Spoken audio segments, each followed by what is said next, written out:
All right, welcome everyone. My name is Derek Manning. I am the current president of the Braintree Historical Society, and it's my pleasure today to introduce tonight's speaker to this talk that is co-sponsored by the Braintree Historical Society and the Braintree Veterans Council.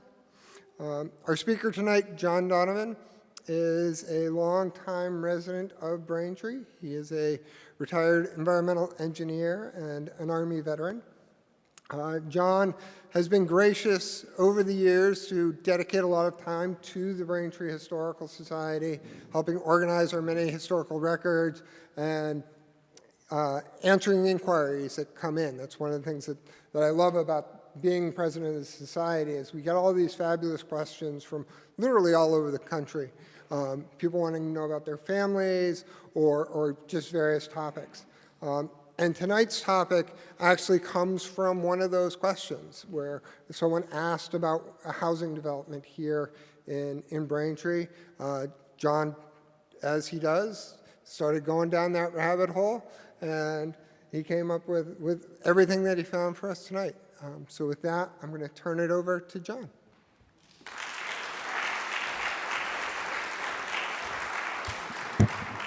Thank you, Derek. Good evening, everyone, and thanks for coming. I'm going to try to answer 3 questions tonight. What was it like to live in Braintree during World War II? What were the needs of the returning veterans from World War II? And what did the town do about it in the way of housing? And this all came from an inquiry that we got about a year ago from a resident who wanted to know about Union Village. I didn't know anything about Union Village. It wasn't in our files either. And when I contacted the Braintree Housing Authority, they said, yes, that was us, that was Union Village, but all those files had been purged from the 1940s and 50s. Fortunately, Steve Leonard and I found in the annual reports a good deal of information about Union Village, and we also found a subsequent permanent housing program called Chapter 200. And that's really what tonight is about. We're going to tell you that story. It's a remarkable story, and it's just a small slice of Braintree history, but one that has been largely forgotten.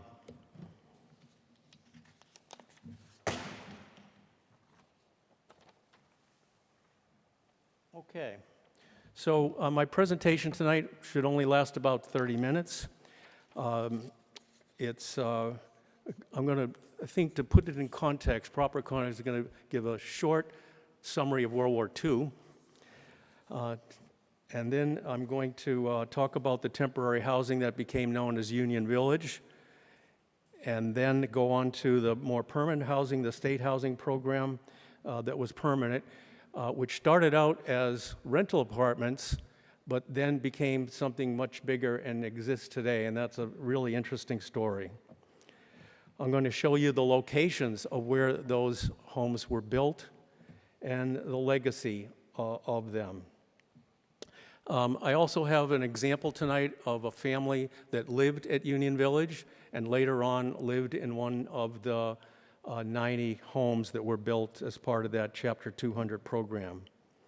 And then at the end, for just a few minutes, I'm going to talk about the Braintree Historical Society, sort of give you an update of where we are and make a plea. I have 2 of my grandchildren here tonight, and they think I'm pretty old, but this account of World War II is not firsthand. I'm a boomer. There were many of us born between 1946 and 1964. Our parents were all that generation that came through the Great Depression and World War II. So you all know that, most of you know that Germany invaded Poland in 1939.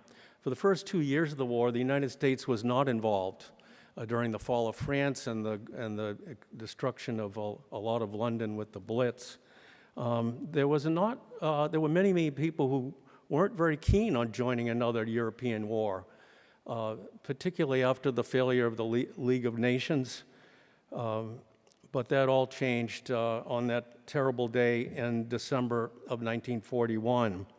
And there was a great response, a great patriotic response after Pearl Harbor. In Braintree,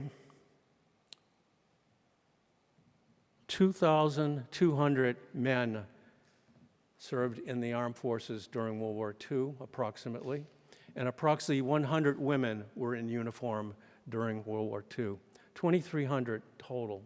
The town was only 16,000 people. That's a very high percent. And unfortunately, we know that many of them were in harm's way. 58 soldiers from Braintree died during the war. They fought in North Africa and Sicily and Italy, and they fought in the South Pacific. And then later on, of course, they fought in France and Germany. On the home front, the war was very real. You felt the war. In my reading of the Braintree Town reports, the war was in everything. People were in war industries.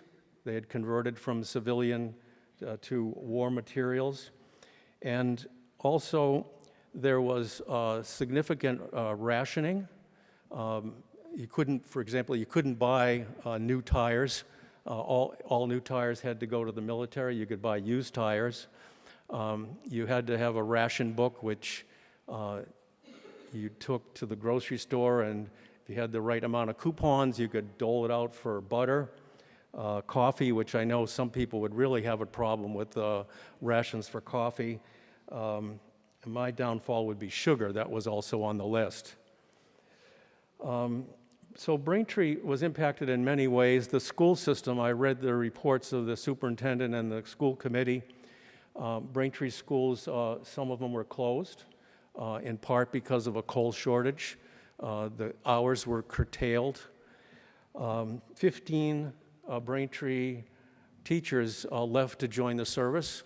One of them, Donald E. Ross, was killed in Belgium in 1944, and later on in East Braintree, when the school was built, it was named for Donald E. Ross.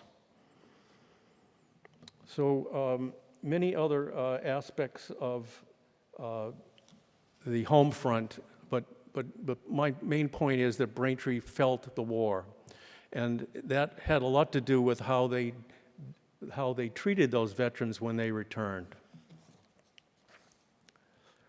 So we finally had the end of the war.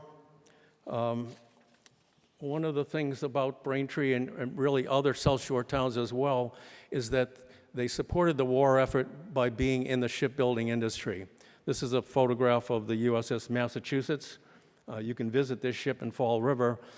It participated in the landings in North Africa and then another 3 years in the Pacific, where it was the first battleship to actually bomb the mainland of Japan in the summer of 1945, just before the 2 atomic bombs. The other major thing that happened in World War II is that women were introduced into the workforce, and this, of course, changed the U.S. forever, changed around the world. But nearly everyone had someone either in service in Braintree or heavily involved in the war effort. 16 million people were in the armed services across the United States in World War II. So that brings me to Union Village. As I say, this was the original inquiry. Where is Union Village?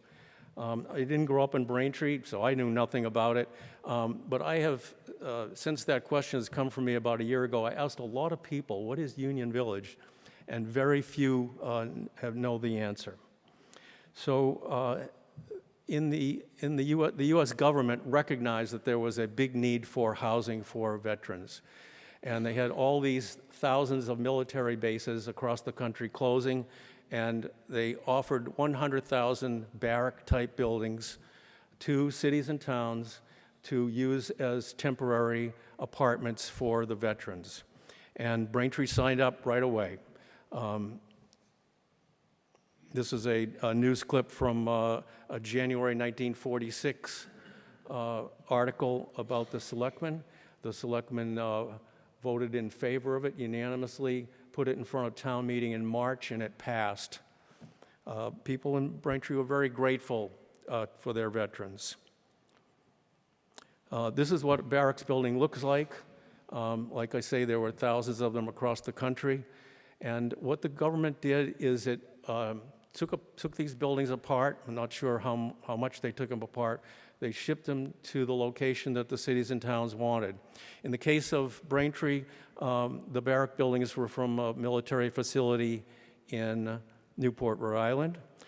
Braintree ordered 12 of them. Each one of the 12 was broken up into 8 apartments. And thanks to the annual reports, we have some photographs of what it looked like on the interior of these 8 apartments. They also had to figure out where they're going to put these barrack buildings, and they decided to put them on Union Street. This is a photograph of what was called at the time the Braintree Infirmary. It was located on Union Street. It was built in the 1880s when it was known as the Poor Farm. And on the front lawn of this building in 1946, the 12 barracks were erected. This photograph is taken from Union Street looking southward.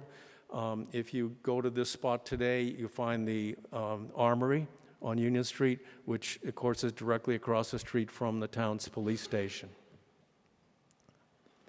So here's the individual photographs of what apartment looked like. I'm sure somebody tidied this up before this photograph was taken. This may be the best one they had. A living room on the first floor, 2 bedrooms on the second floor, and then a kitchen on the first floor equipped with a stove, a sink, and an icebox. These were not great apartments to live in. I can imagine some of the spouses of the veterans were taken aback a little bit, but it was a home. They were built on piers. They weren't very well insulated. They didn't have storm windows, but they made do. If you were a veteran and you were married and you had at least 1 child and you were from Braintree, then you were welcome at Union Village. Rent was $32 a month. So these facilities were always meant to be temporary until the crisis passed, the housing crisis passed. That was supposed to be 1951, but that didn't happen, and they extended it to 1954. So between the autumn of 1946, when the first residents moved in, and 1954, when the last moved out, about 200 families lived in those 96 apartments. And those families had a lot of kids. There were probably about 2 children per family, based on the playground setup. And I'm very appreciative of Carl Johnson for this photograph of him and his sister Christine sitting on the front steps of Union Village. And by the way, I looked for a long time for photographs of Union Village. If you know anyone who lived at Union Village and has photographs, would be pleased to put that in our collection. So Union Village was a success in that it gave temporary apartment quarters to people in transition. But of course, Braintree was a sought-after community back then, as it is now, and there just weren't enough homes being built. There were plenty of other developers building homes. Campanelli is probably well known. What I'm talking about here is homes actually built by the town of Braintree. So that brings me to the state housing program. In 1948, the Massachusetts legislature recognized that housing for veterans was an acute problem. And so they came up with a program. It wasn't as good as the federal program in some ways, but it was meant to be long-term. What they said to cities and towns is, if you raise funds through a municipal bond, a 40-year bond. You can rent the apartments to veterans for 40 years, and at the end of the 40 years, when the bond's paid off, you can sell the property.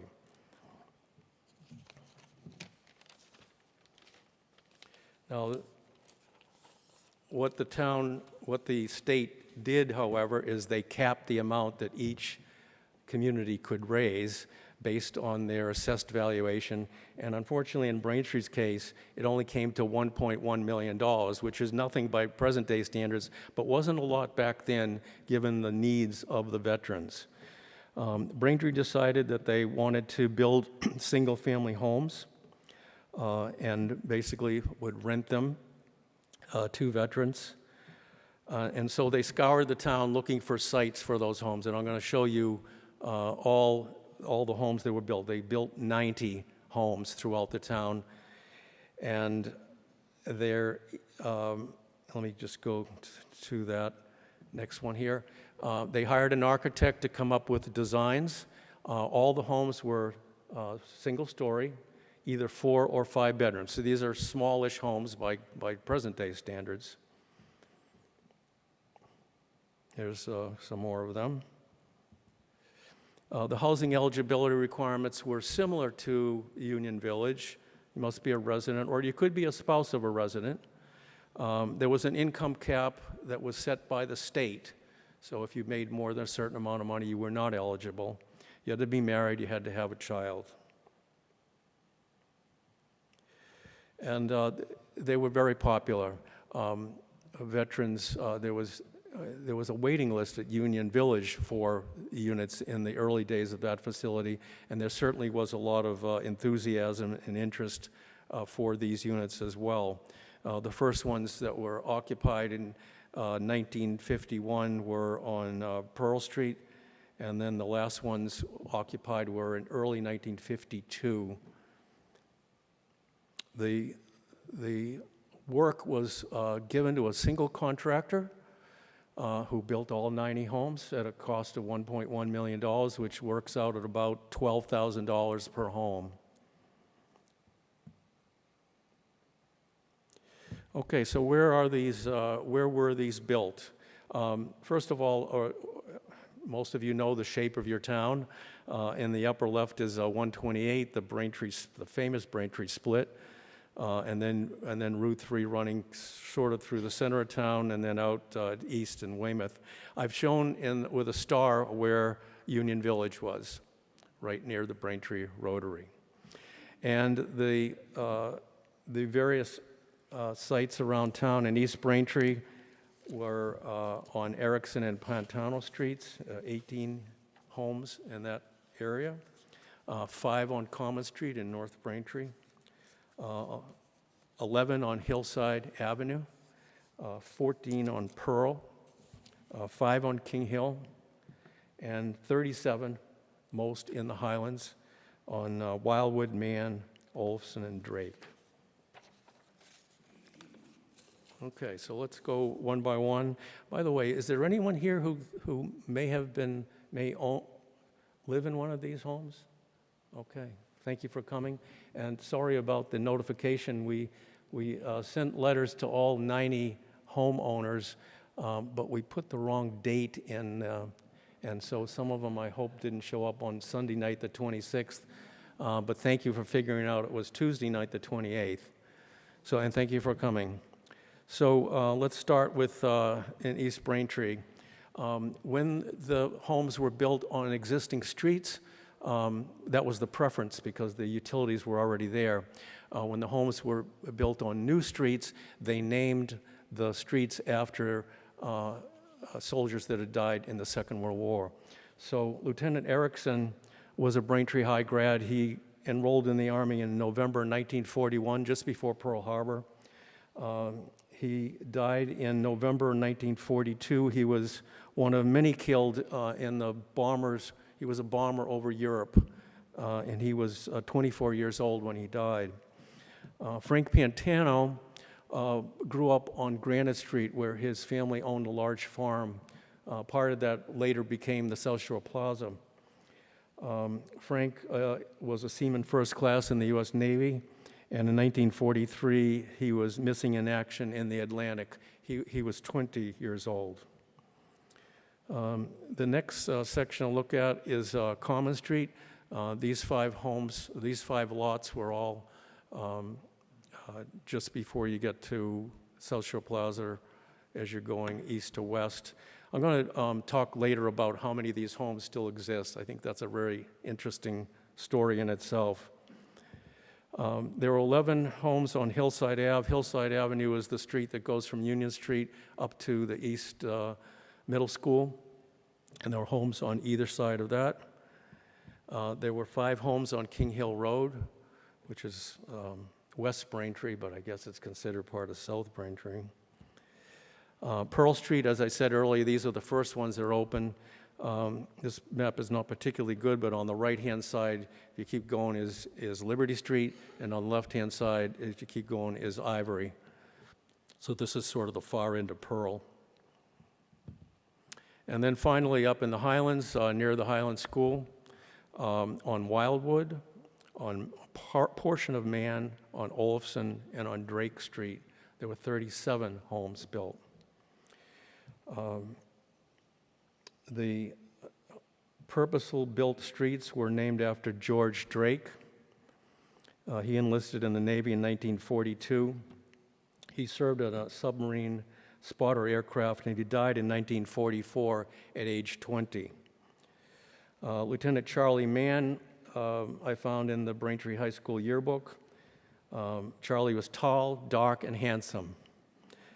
Braintree Observer noted his engagement in June of 1942, and he subsequently married shortly afterwards. He died in October 1942 in a training mission. He was a flyer. He was age 22. And finally, another street was named for Newt. Newt was Braintree High class of 40, so all those boys that came out of Braintree High, 38, 39, 40, 41, 42, they all made it, many of them, most of them made it into the armed forces. Newt had wavy blonde hair and an ear-to-ear grin, according to his Braintree High yearbook. He was one of the first Braintreeites to die in World War II. He was a Marine, and he died in the South Pacific in a place called Guadalcanal. He was also age 20. So I want to talk a little bit about what's happened to these 90 homes. They were built 75 years ago. Are they gone? Are they changed? Are they still there? So this is a photograph taken by the town.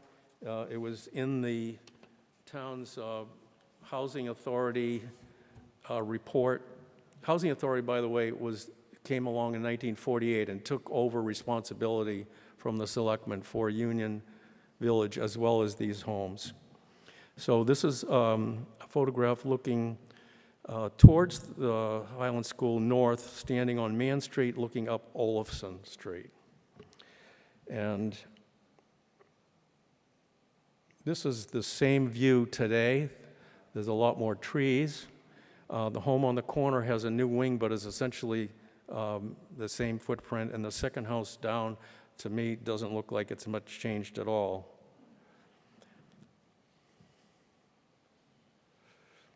This is another home in the Highlands. And the point I want to make about the status of these homes are two things. Number one, when Braintree Selectmen and Housing Authority decided to build these homes, they were adamant they wanted single-family homes. The Massachusetts Housing Authority was taken aback because the legislation was written to build massive, not massive, but larger apartments to get the most number of apartments for the bang for the buck. But Braintree was adamant. They said, well, we don't have the zoning for it. We don't want to concentrate everyone in one area because it'll overload the schools. But what they were really talking about is they wanted the character of Braintree to be what they knew. And that's what I see when I look at these homes. Here's a couple of others, all taken within the last 2 weeks. These homes uniformly are very well kept. Maybe I went through and looked at all of the assessor's information. Maybe about a quarter have been torn down and McMansions built as a standard. Maybe about another quarter have had substantial changes, but well over half, 50, 60%, are essentially as they were built 75 years ago. And they're, like I say, they're all well kept. So what's the ramification, and one's for sale? So what is the ramification of that? Well, first of all, the housing crisis was declared over in 1957, so every one of these homes was sold to veterans, either people who lived in Union Village or other veterans. The town sold them for enough money to recover what they would have paid in the bond, so a 4-bedroom home went for $9,700, and a 5-bedroom home went for $12,400. They were scooped up like that. There was a lot of interest in these homes. But what that did is it shifted the burden of the maintenance of these facilities to the private sector, to the homeowners who took care of them. And I know from experience in other communities where they had large buildings that eventually fell into disrepair, millions of dollars was spent in maintaining their veterans' housing. And of course, Braintree didn't have that burden because Union Village was torn down and these homes were with private ownership. The other lesson I draw from this, the legacy, is that these homes, the ones that remain, make Braintree more affordable. Some of you know real estate. I don't know it very well, but I do know the average assessed valuation of a single-family home in Braintree is $700,000. I don't know how it got that high, but that's the number. These homes, 4 or 5-bedroom homes, smaller homes, are in the $450,000 to $600,000 range. These are your entry-level homes.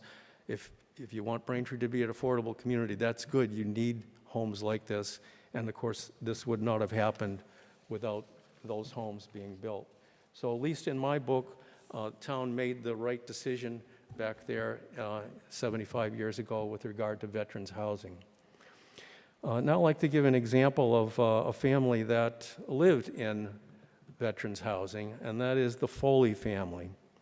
I'm not sure Kevin and Fred, the Foley family, is still famous, but right after World War II, they were a very famous family because they sent their 7 sons to the war, and all 7 returned. So I'm going to talk about Fred Foley. He's the first sergeant in the back row and the second from the right. Fred grew up with his family on 106 Plain Street in Braintree. He was a 1935 Braintree High School graduate. During the war, he served in the Pacific with the U.S. Army. And he returned and he married. And in the 1950 census, I found him living in Union Village with his wife Helen and his 3 children. Fred Jr. 7, Janet 5, and Kevin 1. Kevin tells me he can't remember living there, but you lived there, Kevin. Later in 1951, when the veterans housing became available, the 90 homes, the Fred Foley family moved to Wildwood Avenue. And after Fred and his wife Helen died, their son Kevin and his wife Deborah bought that home, so it's still in the Foley family. So that's my story on veterans housing. This is a story that was really hidden, but now will be available. The BCAM is recording this. There'll be a written record. There'll be information from the annual reports. It'll be in the Braintree Historical Society, which is my next topic, and please indulge me for just a few minutes. Braintree Historical Society, we're right across the street. It was organized in the 1920s and 1930s by a group of people who were very enthusiastic about Braintree history, and they wanted to get ready for the 300th anniversary of the town in 1940, and they did so. And that enthusiasm carried forward when in the 1950s, They helped with the move of Sylvanus Thayer's birthplace from South Braintree till across the street from Town Hall. But things change. What is free time? I don't know what free time is anymore. And we have a dwindling number of people who are interested in Braintree history. A little bit about us: we own 4 buildings. We're nonprofit. We're not supported by the town, and we're all volunteer. There are no paid positions. But we are going through a rough period. We have so few members that our dues don't even cover our mortgage. So I'm going to make a request, and surprisingly, it's not about money. What the Braintree Historical Society needs is members. It needs the next generation. I'm a baby boomer myself. We need the next generation. I don't know whether it's called X, Y, or Z, but those are the people we need. And there's a lot to Braintree history. We've shown you just a little bit tonight, but thank you very much for coming. I want to just a couple of thank yous before I wrap up here. I want to thank those town agencies which helped out in this presentation. I want to thank the veterans who supported this. Braintree Historical Society, of course, and particularly my fellow colleagues and hard workers. I want to thank my son Tim for the help with the graphics tonight, and I especially want to thank my wife Carol. I put a lot of time into the Historical Society, and sometimes I go over the line. Carol, thank you for indulging me. Okay, we do have time for questions, so don't make them too hard, because this is about all I know about veterans housing. But yes. Mark?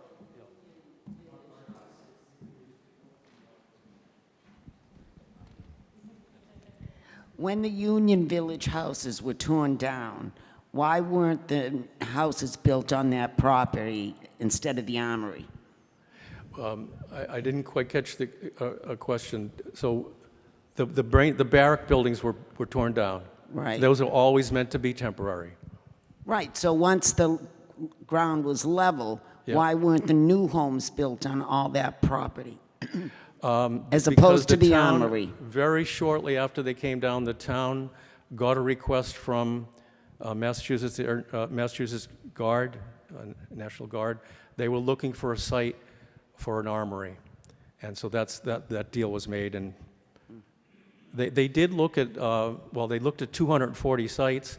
There were actually a lot more parcels in the Highlands during the Depression.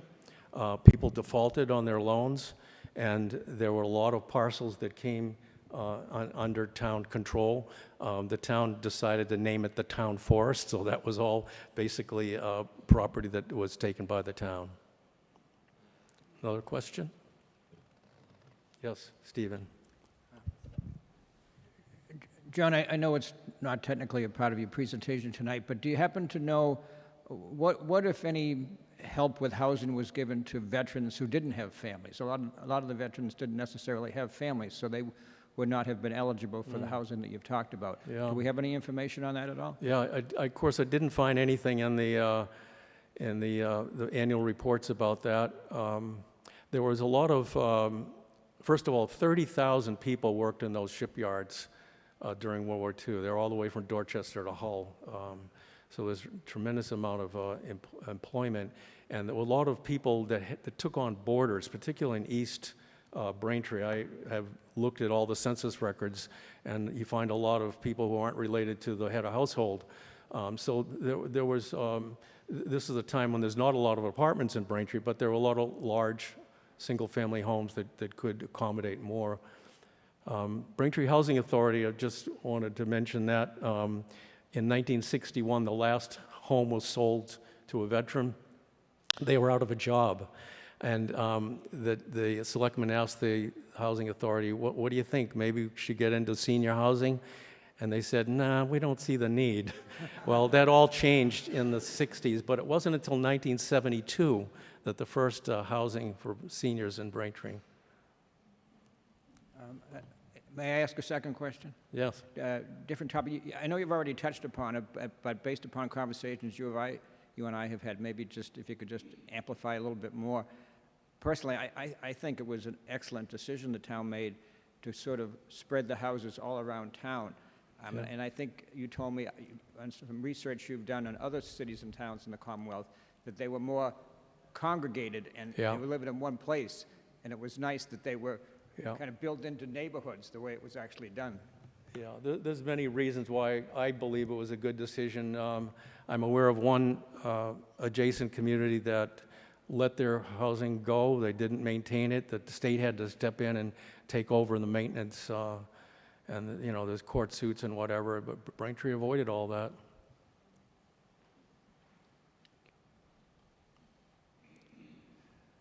Hearing no other questions, thank you all.